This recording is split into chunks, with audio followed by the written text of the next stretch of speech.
Isang swimming pool ang aming natuklasan sa ibabaw ng napakataas na building, mga idol. Amazing! Kaya ngayong araw, mga idol, ay samahan niyo ako at ipapasyal ko kayo dito sa napakagandang place na ito. Wow! Paniguradong may enjoy nyo dito ang pag-swimming. Habang nakikita nyo ang kabuuan ng 360 view ng buong Metro Manila. Amazing! Bukod sa maganda na swimming pool, maganda rin ang aming kwarto na tinigilan. Welcome kayo dito, mga idol, sa Juanas Cape by Viña Residences. Bali, tapat lang siya ng Trinoma Mall along EDSA dito sa may Quezon City. At ito na nga naging kwento ng aming Juanas Cape Travel Adventure. Let's go! So nagbiyahe kami ng 1.5 hour mula sa Rizal papunta dito sa Viña Residences. Pagdating namin ay dumiretso agad kami dito sa may kanilang reception area para mag-confirm sa aming booking reservation. After namin mag-register ng aming mga name ay dumiretso na kami sa elevator. Bali sa 14th floor yung Juanas Cape na aming rooms na titigilan for overnight. Andito na kami sa 14th floor tapos ito yung room namin. Nabook namin ito ng 2,500 pesos for 2 packs. Tapos 500 pesos for excess packs. May malambot na queen size bed, kumpleto sa pillows and towel. May sofa and pull-out bed.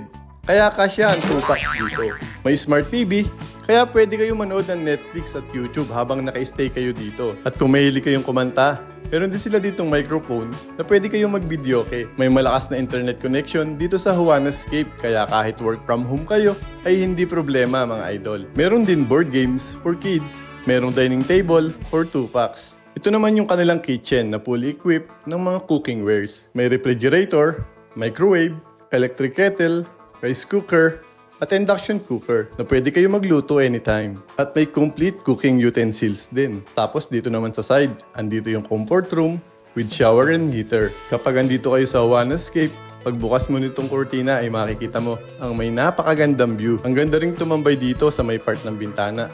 Lalo na pagising mo sa umaga at ganito yung makikita mo. So ngayon naman ay akit na kami papunta dun sa may swimming pool sa 27th floor. Dahil sa roof deck natatagpuan ang kanilang infinity pool.